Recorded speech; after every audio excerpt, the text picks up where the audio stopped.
Gentlemen, hit subscribe to this channel right now. Extremely important to remember.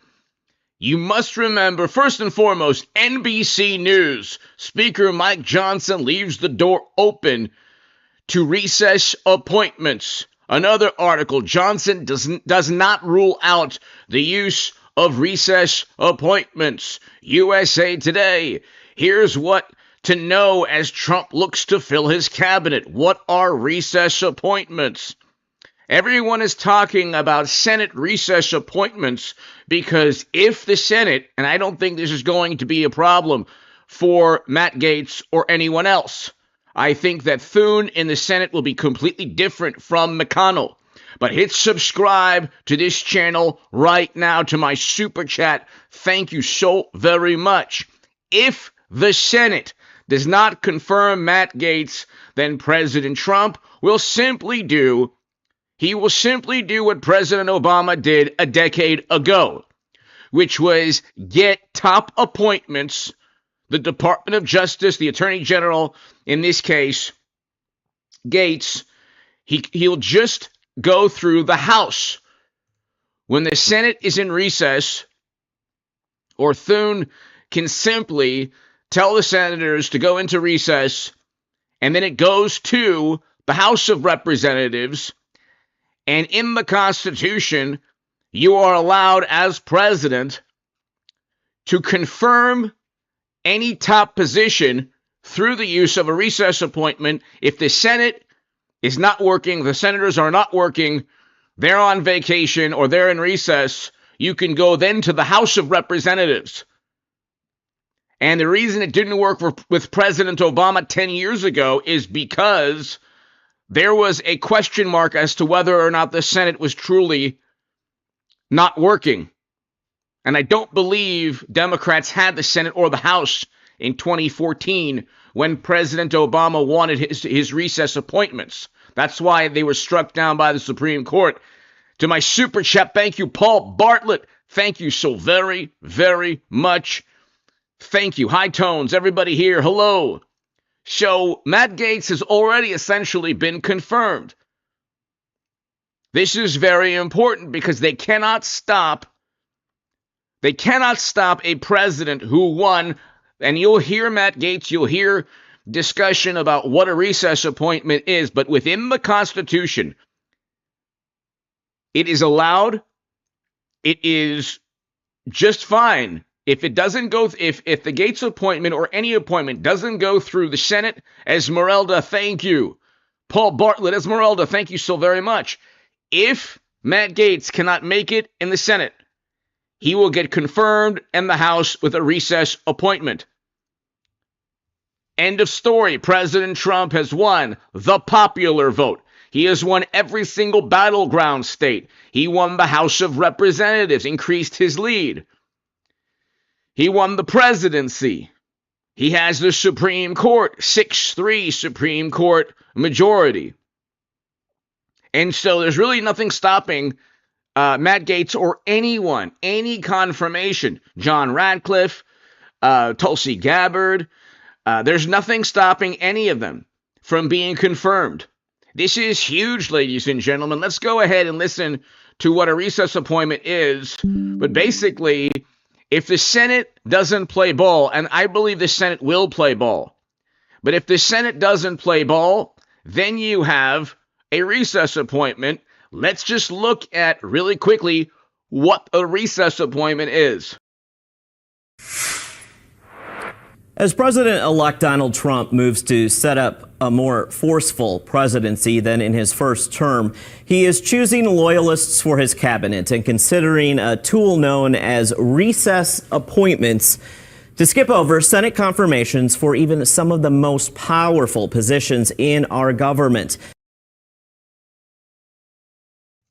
And remember, if Democrats make this an issue, President Obama did this. Other presidents did this as well. Not for top government positions, but President Obama did try, I think it was 10 years ago, 2014, to use recess appointments to circumvent the Senate.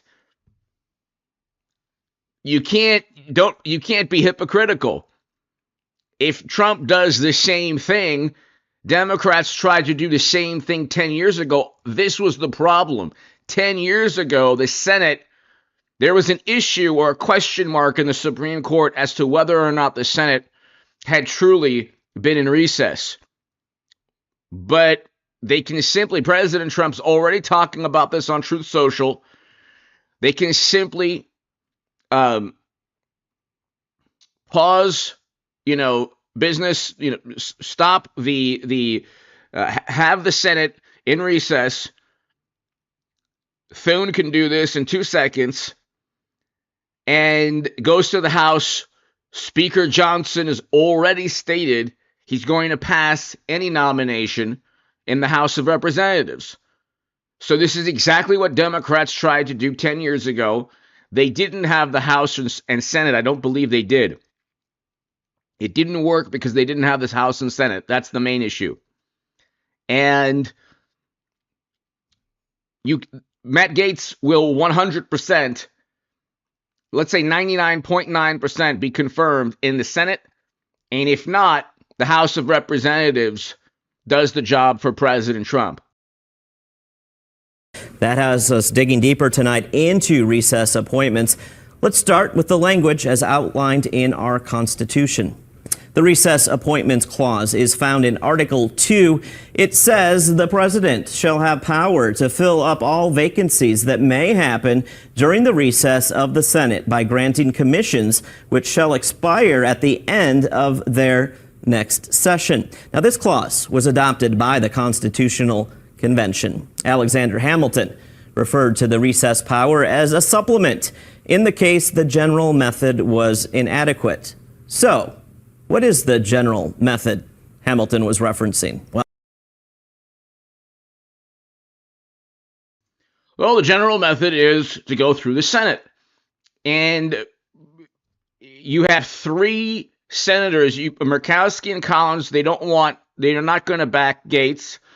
So you have a 3 to 4 Senate lead. If Murkowski and Collins do not back Gaetz, and then let's say Mitt Romney doesn't, you still have J.D. Vance as the tie-breaking vote.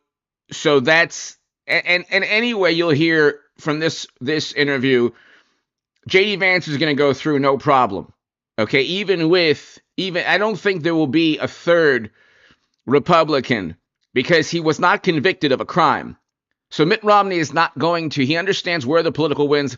He wants to continue to be senator every, re-election. So he understands what's going on. This was a huge monumental victory. I don't think you're going to get more than 2 senators.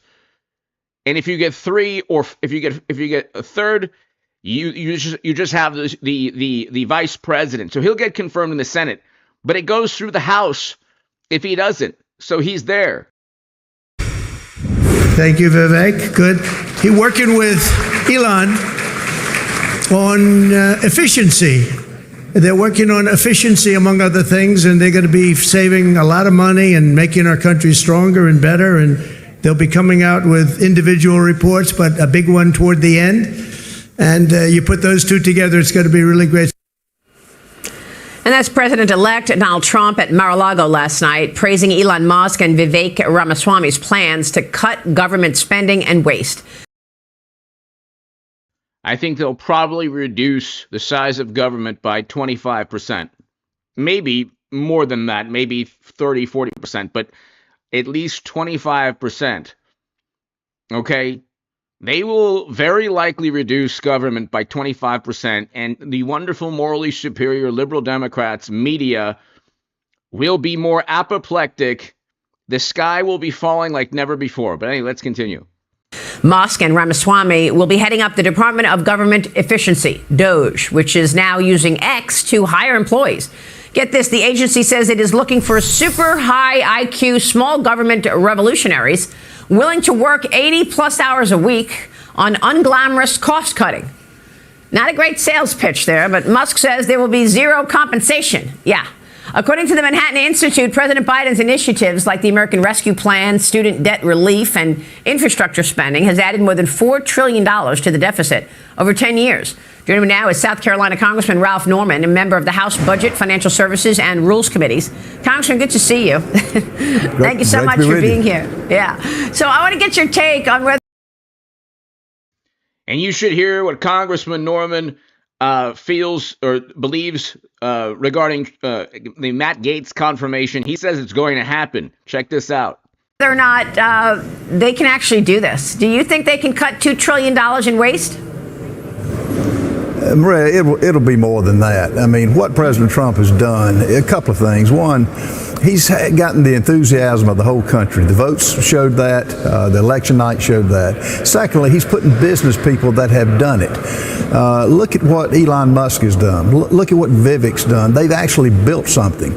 The only thing the Biden administration had were these pencil-necked elites who had never done anything other than get a government paycheck. The people that he has in place at really every department have got a track record, as President Trump does. So they will give this country a lift as we have never seen before. And the important thing that Elon said, he's going to publish the actual dollars that he wants to cut, and we the people will see it.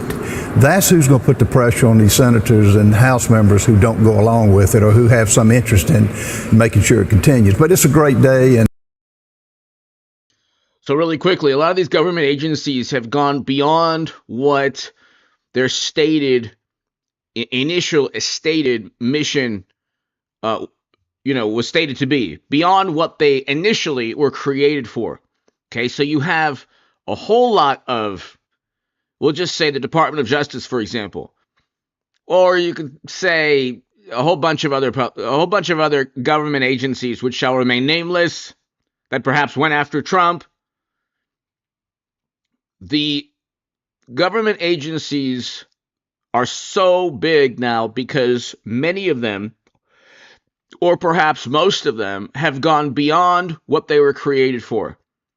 Okay, so you have a government agency created specifically to do X, and they are starting also now to do X, Y, Z, and a whole bunch of other things. And so that leads to tremendous government waste. And a lot of the jobs that were created, by the way, most of the job, or a good part of the job creation that Democrats talked about, they tried to deceive people saying, well, we created so many jobs. Well, a good percentage were government jobs, not people just searching throughout the country. Federal government jobs in D.C. But let's continue. And doesn't surprise me. President Trump has delivered the 4 years he was there, and he'll deliver now. Well, I mean, Congressman, why is there so much waste anyway? I mean, some of these things that I was looking at last night, this list of stuff that taxpayer money spends on. I mean, taxpayers don't even realize how their money is spent. Some of this stuff is just crazy. Who decides this? Well, Congress does. I mean, it's all done by people. I mean, look at why the $50 million to study monkeys. Exactly. Why is the interest on the debt going to exceed our national defense budget? Why the pet projects, you mentioned in your previous segment, the government subsidies to electric vehicles. The bottom line, the public does not want electric vehicles, and why subsidize them? Let the people decide what they want. Ask any car dealer. But no, this is the greatest thing. And to be honest, I think you'll have other states that are putting business people together who have done something, and to cut government and give it back to the people. Let Americans decide where they want their money to go, but they just don't know it because it's been hidden. Now it's going to be public, and I dare any of the elected officials to come out and say that whatever Elon and Vivek come up with is not a good thing for this country. We can't. If you are a Democrat and you voted for Harris, and you stumble upon this channel, can you name $1 trillion bill? There were numerous $1 trillion bills that they passed that had any impact positively on your life or the country. Democrats passed trillions in legislation. They never ran on these gigantic, monstrosities of legislation. Why didn't they run on the Inflation Reduction Act? Why didn't they run on all the other bills they passed? Okay, they didn't run on the Inflation Reduction Act because interest rates are through the roof, and it actually didn't reduce inflation. Inflation still went up after that bill. So you can look, I mean, there's a reason that Democrats did not bring up the bills they passed. There's a reason that Democrats don't bring up single payer Medicare for all, because it would double taxes or even triple taxes, according to a New York university study. And then they say, well, this study was done by conservatives, or what. It's like when they don't like the appeal to authority, when they don't like the research, they say, well, it was conservatives. But then they point to research that suits them, obviously, oftentimes researched by liberal, people in experts. But the point is, the Democratic Party has spent trillions upon trillions, and they lost the popular vote. They lost every battleground state, the Senate, the House, the presidency, and the Supreme Court. They have nothing to show for it politically, and the country is worse off. Can't keep the spending spree that we've done. What are your opportunities now that you all have this trifecta? Look, you're talking about small majorities, obviously, still, but you've got the majority in the House, you've got the majority in the Senate. House Speaker Mike Johnson meeting with incoming Senate Majority Leader John Thune yesterday. Thune joined Fox's Bret Baier last night on the Republican agenda. Watch this. Speaker Johnson and the White House and Senate Republicans are aligned when it comes to the things that we need to do. A legislative procedure called budget reconciliation that enables you to do some things that you otherwise probably wouldn't be able to do, at least not at 51 votes. And I think what we would hope to do is see if there are ways in which we could achieve some of the president's objectives on the border as he takes some executive actions. Some of those are going to need funding, whether it deals with the wall or whether it deals with deportations or any of those sorts of things. Manpower. So, Congressman, realistically speaking, what can get done, and what can get done easily, and what do you need 60 votes for? When you hear like, well, Matt Gaetz isn't going to go through the Senate. Well, let's say he doesn't. Like I said during this live stream, he will go through the House in a recess appointment and bypass the Senate. But let's just look at the context of everything. The same people who are saying it's not going to happen, the same media is saying that Gaetz is not going to go through the Senate, also said that Harris was up 5 points, 4 points nationally. We heard for 6 months that Harris, or whatever, 4 months, I don't know, I forgot when they ousted and removed the Biden who won his primary. So we have heard since they ousted and usurped and removed the person who actually won the Democratic Party primary, which is a joke and a farce anyway, to begin with, that Harris was up by 4 points nationally. These are all the publications that are saying Matt Gaetz is a joke. Well, I mean, nobody trusts media anymore. They've been proven wrong time and again. Especially Trump proves them wrong all the time.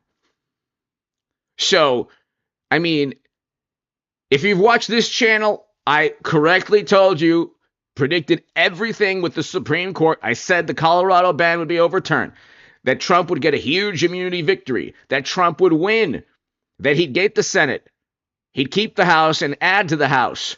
Every battleground state, I didn't know. Okay, Trump's victory surprised even me, and I was telling you he was on his way to winning for the past 4 years, and he was going to win.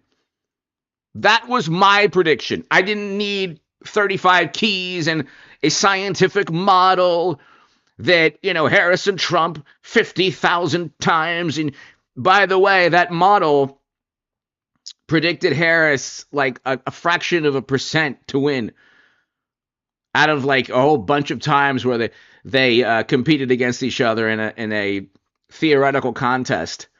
And then you had a professor with a whole bunch of keys. Well, he was wrong. So I've been telling you this. I've been telling you every single time Democrats said the walls, or every single time media said the walls are closing in on Trump. Trump's. Oh my God, he's convicted. Oh my God, Harris is up by 5. I said it's all nonsense. And I'm telling you, it's nonsense. You think that Trump, a second time around, doesn't know how to get Gaetz confirmed? Thune is not McConnell. Johnson in the House is definitely not Paul Ryan. This is a completely different Congress. It's a completely different Trump. He knows that God spared his life. And that poor man who was a firefighter, he lost his life defending his family that day. And it's interesting how the New York Times and Washington Post and all the wonderful Pulitzer Prize winning journalists aren't interested in why that took place.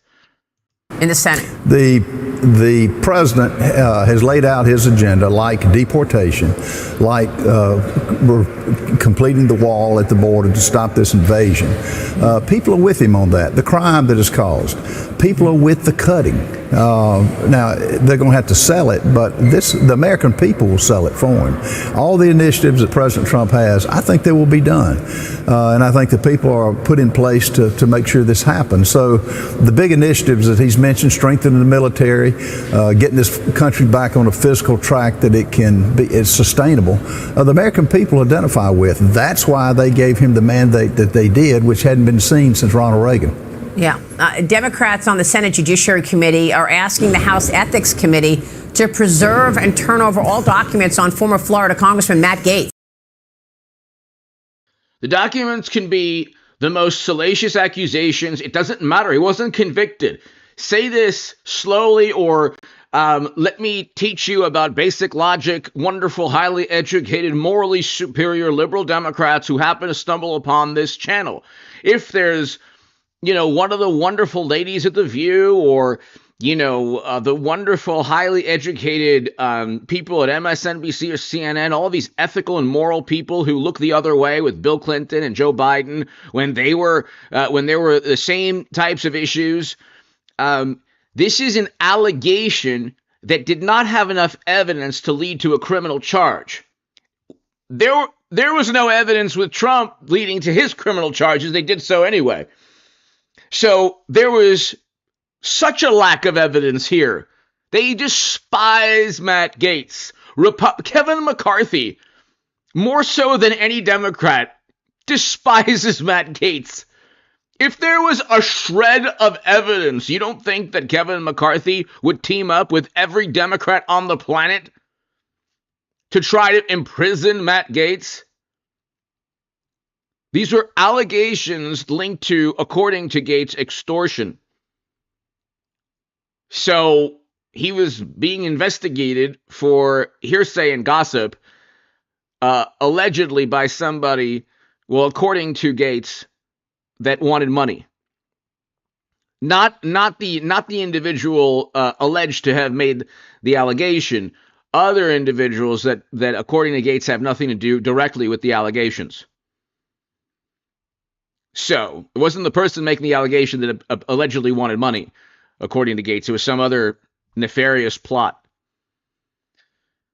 But there wasn't. Here's the thing with Democrats. They want the salacious accusation in the press. They want to deceive people into thinking that this is a cartoon character, that Matt Gaetz and Rudy Giuliani and Marjorie Taylor Greene, all these people, they're so despised. They're so, they're not good people. They're not good human beings. But AOC is a wonderful human being. Even though you look at, what on earth has AOC achieved in Congress to warrant the fame? If anything, there were serious campaign finance issues leveled at AOC. And the first thing she said was, oh, these are Republicans making accusations. Well, then you could use the same thing. These are Democrats making accusations. As you know, Gaetz is Trump's pick for Attorney General. He was the subject of an ethics committee investigation over whether he engaged in sexual misconduct and illicit drug use. The committee was supposed to vote on whether to release that report on Gaetz today, but now that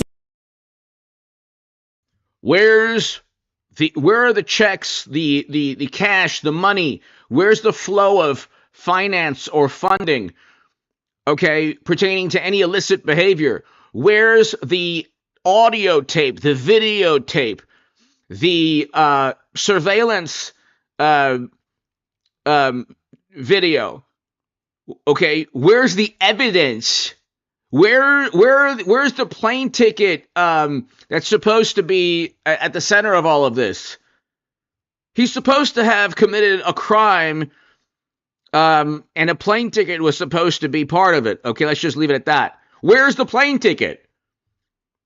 I mean, it's like, is there even a shred of evidence? If you could watch a Columbo episode from the 70s, like one Columbo episode, you'd find out exactly how to convict anyone, including Matt Gaetz, if they were indeed guilty. There's not a shred of evidence. It's all hearsay and gossip. Oh, this person saw Gaetz do something. Okay, well, where's the surveillance footage? There's no surveillance footage. There's no photographs. There are photographs that did a whole number of people in. Okay, so you don't have a shred of evidence, and then they did the same thing to Kavanaugh. But it was credible when Democrats level these accusations at Republicans. These are credible accusations. When the same accusations are leveled at Democrats, it's a partisan plot. Same thing when you find out about a laptop with Hunter or Joe, or it's a Kremlin operation to inform you of how terrible Democrats are, thus influencing you to choose Trump. Nobody believes this now. You have to be an imbecile to believe this. But where's the evidence? It's so simple to convict people if they're actually guilty. Gaetz has resigned from Congress. The report has been scrapped. What are your thoughts on Matt Gaetz? Can he actually get confirmed, or is it not? He's not getting confirmed, and everybody knows that. Look, Matt Gaetz is a brilliant legal mind. Matt Gaetz will be the left-wing socialist's worst enemy I think he will get confirmed. Matt can handle himself. He has nothing to hide. The DOJ dismissed all the charges. The political witch hunt, and Matt knows this, the political witch hunt on the ethics reports have been done by House members, and we know who pushed that against him. He pushed back. DOJ dismissed it, but he has nothing to hide. Matt Gaetz. So you heard it here. This amazing congressman from South Carolina, stated he's going to get through. But the Department of Justice, who utilized nonsense to charge Trump, you don't think by the way, they dropped the hush money case and they didn't indict Trump on the hush money. When Merrick Garland, who was definitely not apolitical or nonpartisan, he was a loyalist, like the definition of a loyalist. And then they say, oh, Matt Gaetz is a loyalist. Even Matt Gaetz won't be as loyal to Trump as Merrick Garland was to the Democratic Party. Well, actually, hopefully he will be. But if Matt Gaetz is as loyal to Trump as Merrick Garland was to the Democratic Party, we're going to have a fun, amusing, awesome 4 years. You're going to see a whole lot of people who broke the law going after Trump, indicted and convicted. See, they didn't convict Gaetz. They didn't convict Trump because there's no evidence to. There was no evidence in New York also, but that's unconstitutional. That when it gets to the Supreme Court, they'll overturn that conviction. A state cannot decide an FEC crime. The FEC is a federal government agency. The Department of Justice is part of the federal government, and neither one indicted Trump. They both dropped the hush money case. So there's a state, New York in this case, does not have the right to indict Trump anyway, or to convict Trump anyway. That's another story. But if they had even a shred of evidence, they'd go after Gaetz. They don't have anything. So this is not like 8 years ago where an alleged meeting with an ambassador took down a whole bunch of people, which that too was complete nonsense. This is a completely different ballgame, but if you've noticed something, they haven't changed. Media, Democrats, they're They're the same artificial intelligence, the same programming, the same software. They're running on 2015 software. And it's actually great. You don't, if you want to win continuously, you do not want Democrats and media to change. So I hope they stay the same. Gaetz is a tremendous pick. You can trust what he does, and he's a risk taker, which is good and is what's needed in that position. Okay, that's good to have to hear from you, because I know some of your colleagues don't feel that way. He said when he said he was resigning, he said, "I don't intend to take the oath again." So let's say he doesn't get confirmed.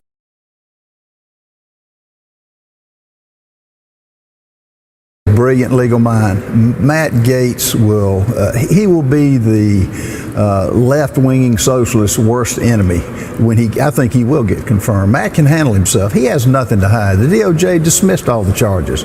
The political witch hunt, and Matt knows this, the political witch hunt on the ethics reports have been done by House members, and we know who pushed that against him.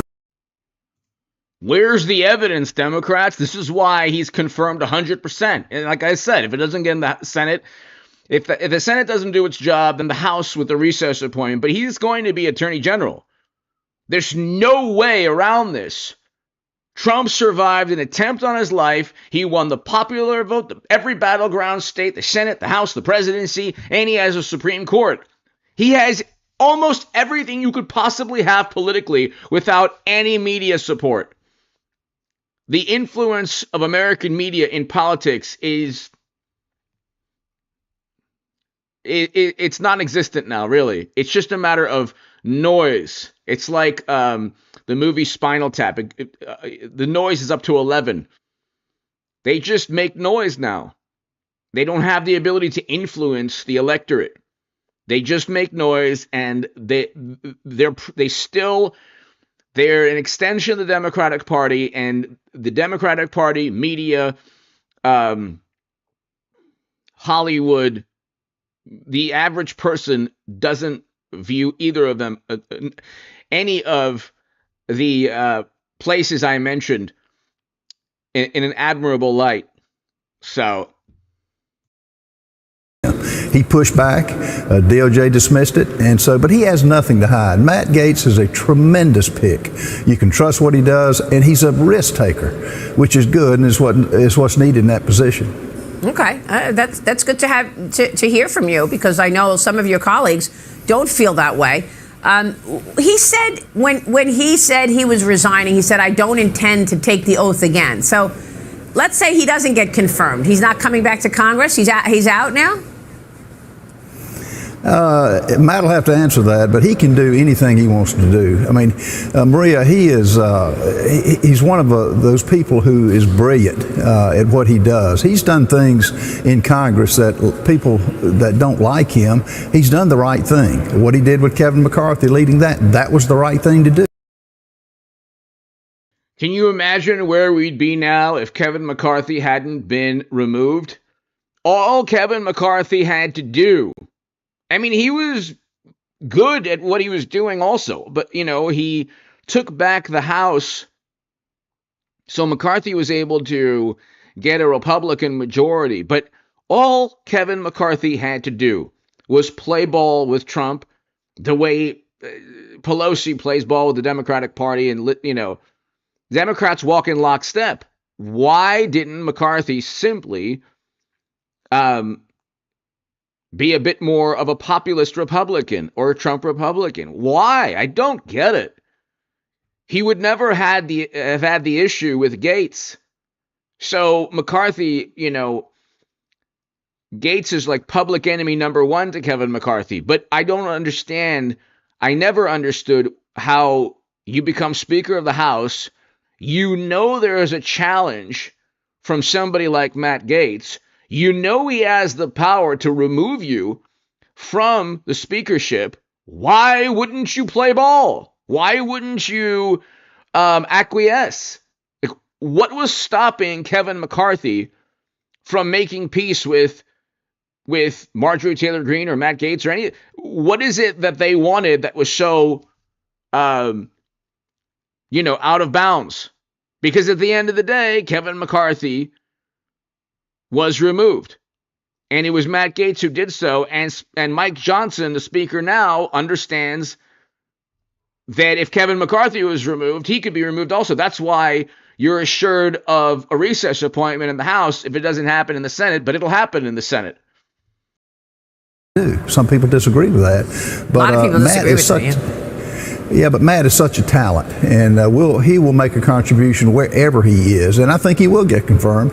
And watch him on the stand when he gets grilled. He can handle himself like no other. So Democrats are going to try to grill Matt Gaetz, but he understands this. He understands how to turn the tables.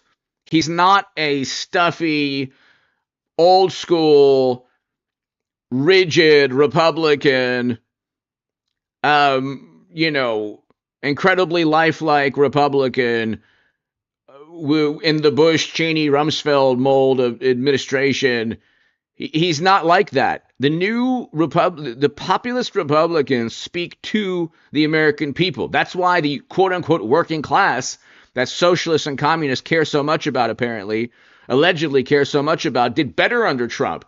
The working class voted for Trump. If you're on the far left and you care about the quote-unquote working class, I was on the left my whole life. Actually, kind of the far left most of my life. They care so much about the working class and the poor. These people voted for Trump. They didn't vote for Harris. They didn't vote Democrat. Democrats are the political party for wealthy Hollywood celebrities, not for the average person. It's Democrats that are the first to defend intel agencies when they overstep their boundaries. It's Democrats that care so much about what Robert De Niro and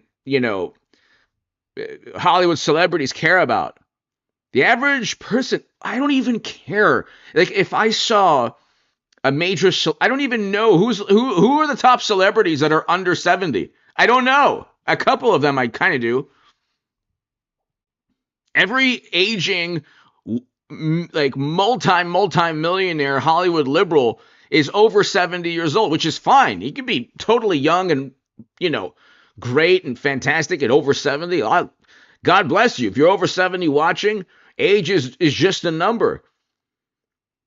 But if you utilize, if you are a Hollywood celebrity and you were famous in the 80s and 90s, and now you're telling everyone they shouldn't vote for Trump, you are not in tune with the average American. Let's continue. A meeting with House Republicans who are now only one seat away from reaching that magic number of 218 is expected. They will have 222, 223 in the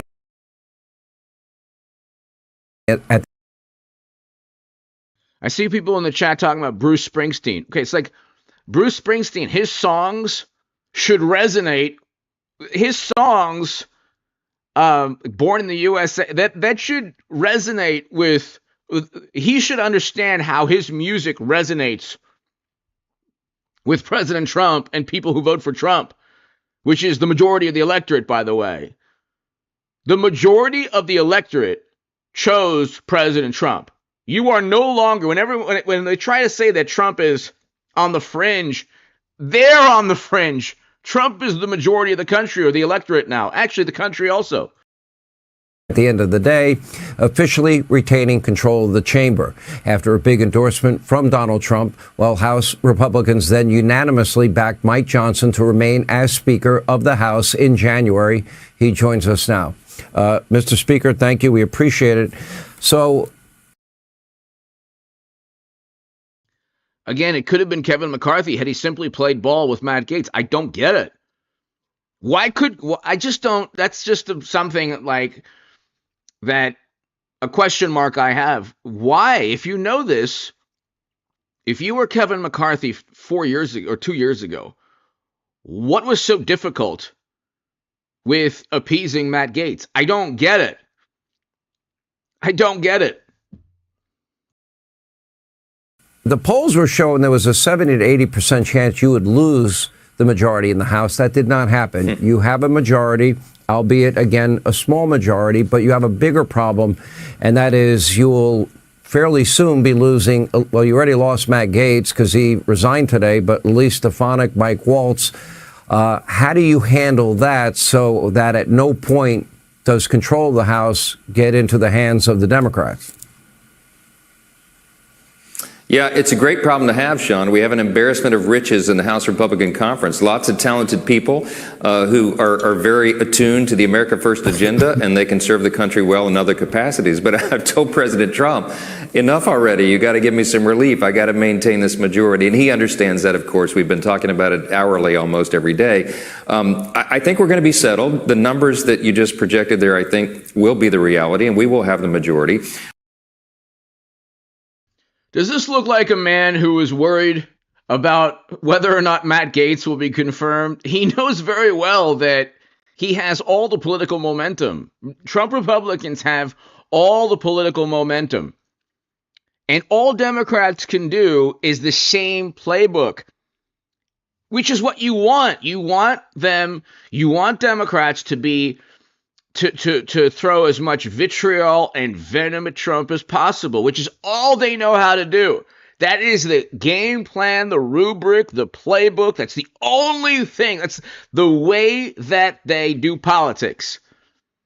Accuse Gaetz and Trump of everything under the sun, no evidence, and they reach a point of diminishing returns politically.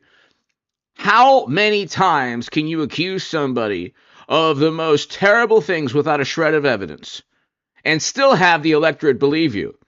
How many times can you do this?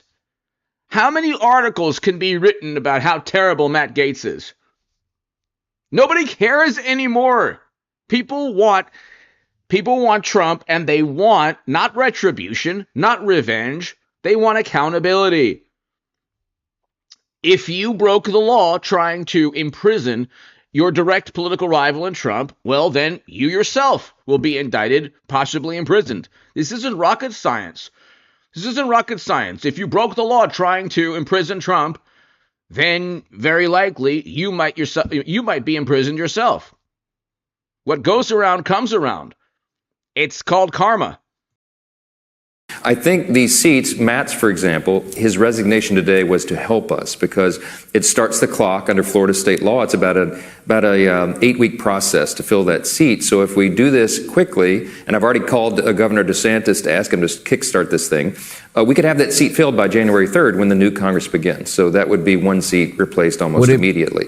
All three of those that you mentioned, all three of my friends, all come from deep red districts. Yeah. Would it be beneficial if Mike Waltz of Florida did the same thing? Well, I'm going to talk about with him tonight about that.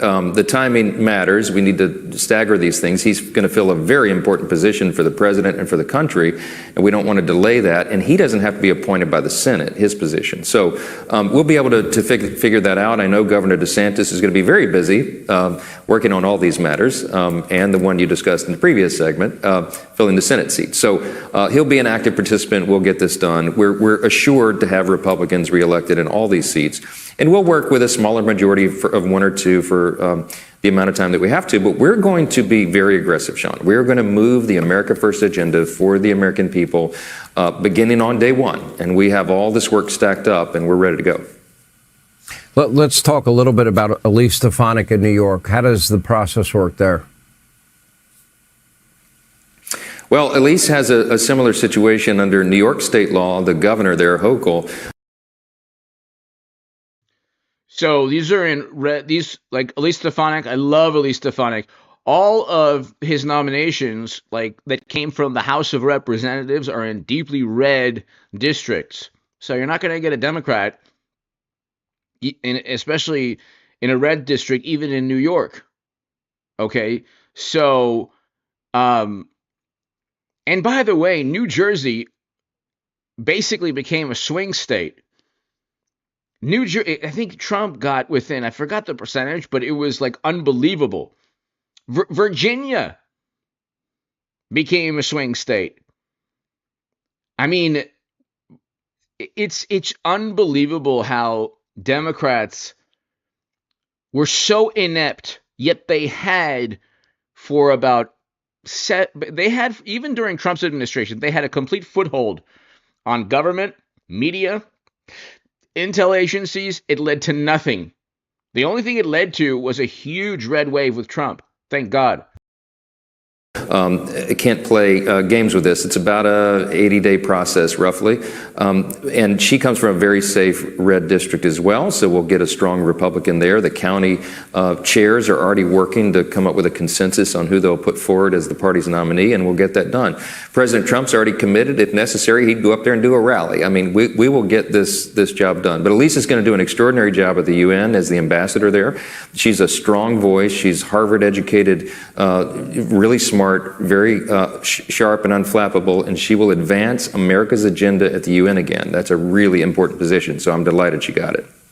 So it almost sounds like it would be better if she were to resign sooner than later. Also, let me ask you: tell us first about the meeting with President Trump today, where he endorsed you, and have you had any conversation with the new Senate Majority Leader John Thune, who outwardly was very supportive of the Trump agenda? And do you believe that the House, the Senate, and the President are all going to be on the same page? Because in my mind, you have between 18 months and 24 months to get a lot of this agenda through.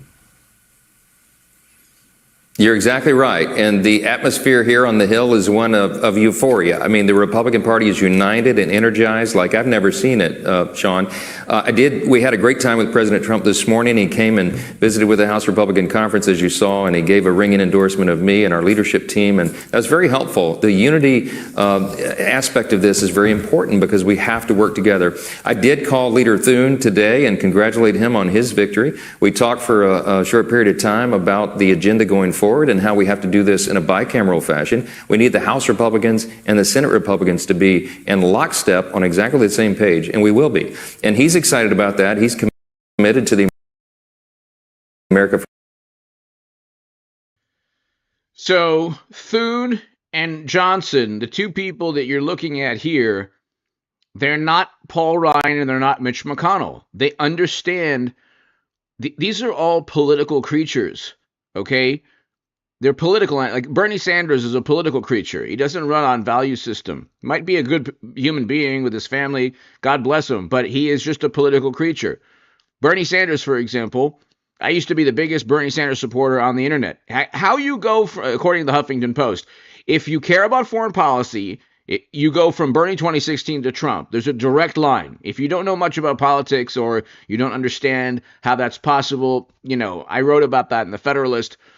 But you want to limit endless military conflict, endless wars. You want to stop. And other reasons too, okay? But Bernie Sanders was cheated by the Democratic Party, didn't even acknowledge that.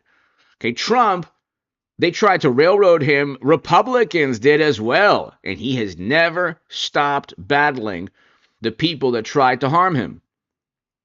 So Trump is a different creature. He's not a political creature. They say Trump doesn't care about it. Oh, yeah, he cares a lot more than the average Democrat cares. Because what Democrats do is they run on media support, and most Americans don't care about media. They don't trust media anymore. But these are political creatures. Thune and Johnson, they know where the political winds are going. They know that the Republican Party is a Trump Republican, populist Trump Republican Party. It's not the Bush, Cheney, Rumsfeld political party it was 8 years ago. It's just not. So all the noise regarding Gaetz, it's nonsense. All the noise regarding Trump, it's nonsense. Trump won the popular vote, every battleground state, the Senate, the House, the presidency. He has the Supreme Court. He has completely dominated American politics, Donald Trump. Thank God. Thank God. Now we can get a much better economy and a much better foreign policy. But let's continue. So yeah, Gaetz is confirmed essentially already. First agenda as well. And we laughed about how our home cities and counties, his county, my parish, voted overwhelmingly for President Trump in a landslide. And our people and all the American people really desperately want and need and deserve this. And we're going to deliver.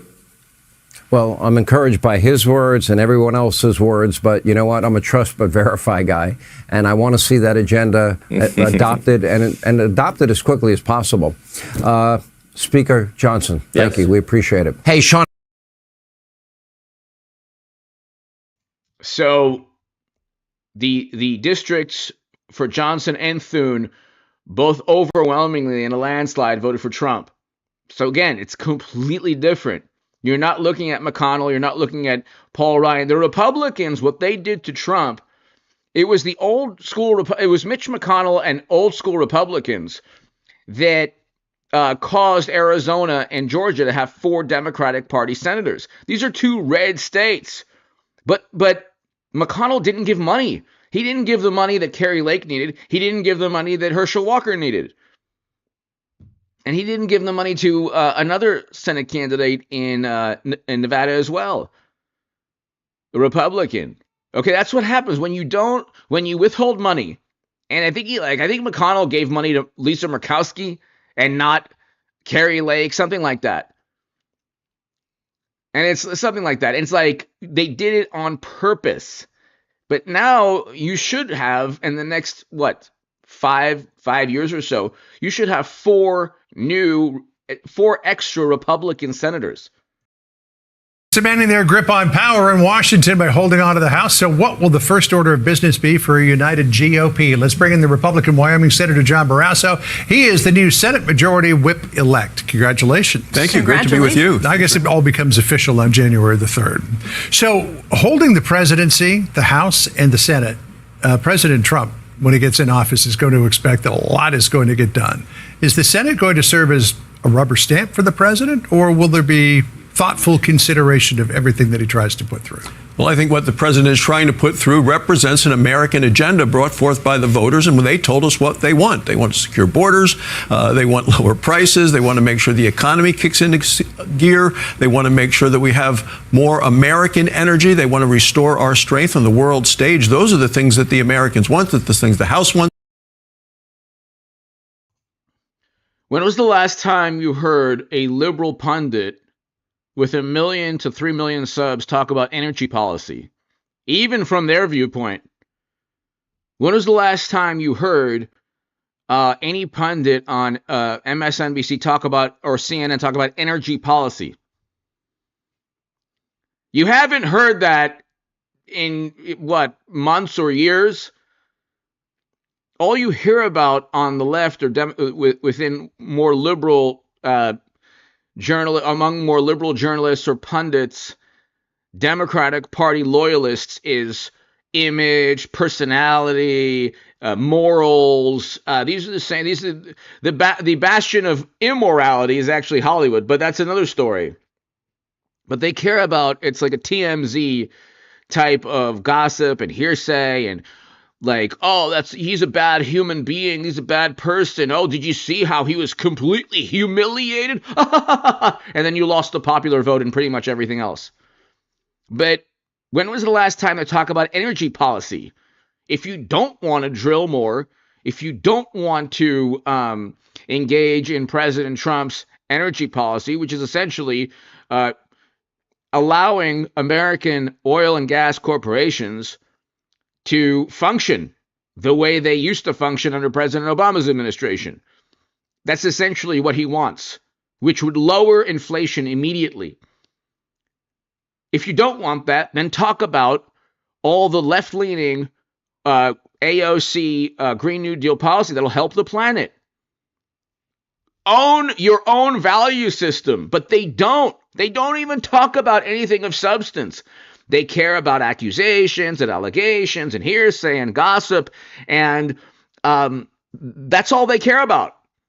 You're not going to get a true discussion of all of these issues. Inflation. You're not going to get a discussion about it. It's only this person got humiliated, and that it's all like it's just they only care about image and public relations. They don't care about issues like inflation. The Senate wants, and it's everything that President Trump talked about during the election. That is the reason that we won. We've been meeting today. I just came from a meeting of all the Republicans who will take over as the chairman of the committees in the United States Senate. The leadership team met earlier today, all focused on things that President Trump can do immediately in terms of restoring control at the border, like get back to enforcing the law and bringing back things like Remain in Mexico. We know those things worked. What he can do immediately to take the handcuffs off of American energy so we can produce American energy here. And then, of course, making sure he has his team in place quickly. A cabinet of people that he will surround himself with. No surprise, he's making bold decisions, bold appointments, and he's doing it much more rapidly this time and more thoughtfully, I think, than what happened when he won in 2016, because he's been thinking about this all along. And he has the first, term to sort of learn from his experiences, something he's spoken about. He wishes that he had made some different key decisions from the outset. Were you surprised, Senator? I don't know if I would say I'm surprised, but I noted this week that when he's laying out the top tier cabinet post, he's decided first to go with a sort of national security bent, looking at his national security advisor, Secretary of State, Secretary of Defense nominations, as opposed to more of an economic focus, Treasury, Commerce. I assume they'll be coming in the forthcoming days. But it was interesting to me to see that was what he prioritized. It was, and we're going to hate to lose Marco Rubio in the United States Senate, but he is just the right person to be Secretary of State. He knows the issues. He's going to project the same kind of a strength around the world that President Trump has been projecting, and it's such opposite of what we've seen under the Biden administration.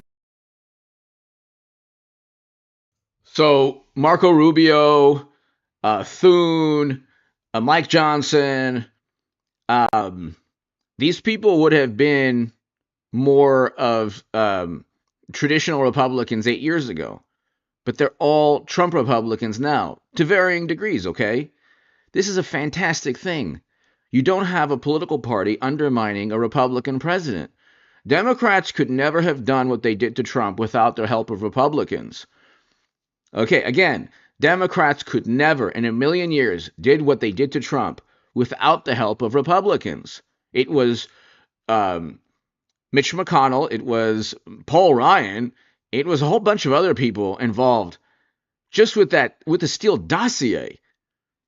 I mean, Republicans utilized a dossier literally purchased by Democrats against Trump, and the negative media coverage.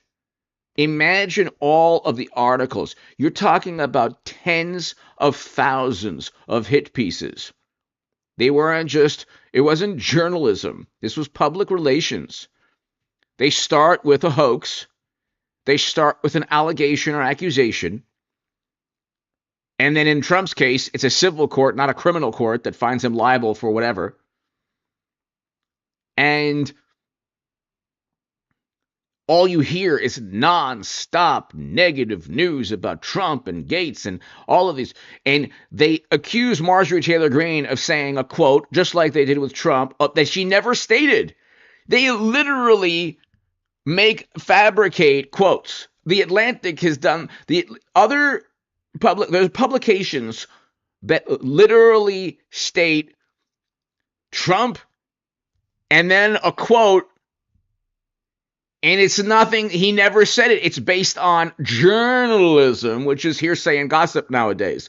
Somebody heard Trump say this. In fact, you have 30 people who will swear that but not under oath, but 30 people heard Trump say this.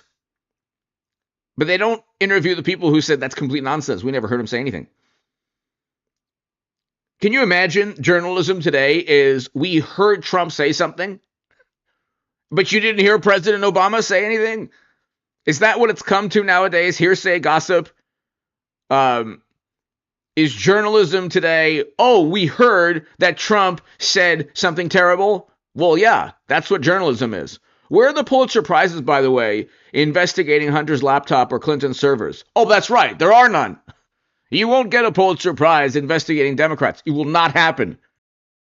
Which was a position of weakness, which invited those to come in and be aggressive toward us. So I think that was a great choice. And we're going to make sure, and as we were talking today at our leadership, everyone that he has nominated so far, better than the people that are in there right now.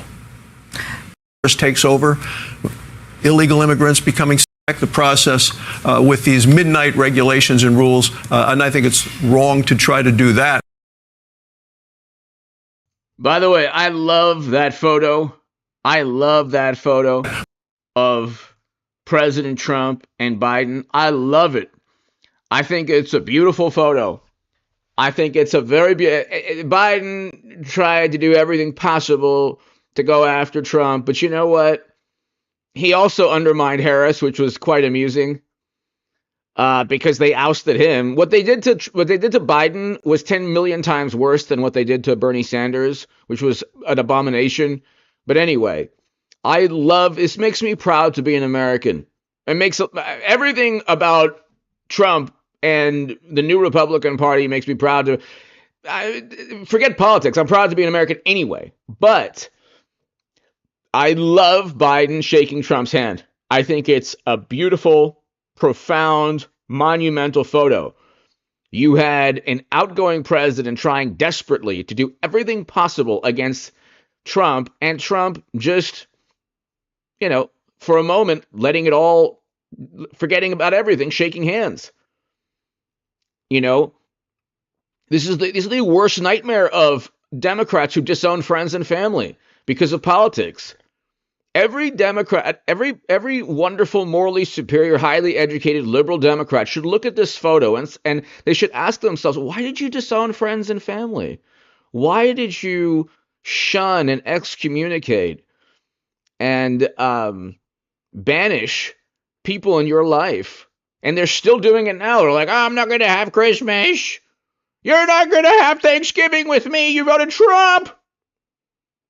And you're preventing people. No, you're not. You're engaged in hyperbole. It's all hyperbolic. You don't really know much about what Trump is going to do. You just hear it and then you become apoplectic. I'm trying to be algorithmically friendly, but anyway. Why would you shun or excommunicate or banish a lifelong friend or family when at the end of the day, Biden and Trump are going to shake hands? And we're all Americans. And you're just going to have to enjoy a great economy. All these people are like, I can't stand Trump. Like, well, enjoy the great economy. And you can complain by yourself when you've, removed yourself from all your friends and family because in some kind of warped, absurd protest, and just enjoy the great economy, great foreign policy. Inflation will go down. You'll spend less at the grocery store.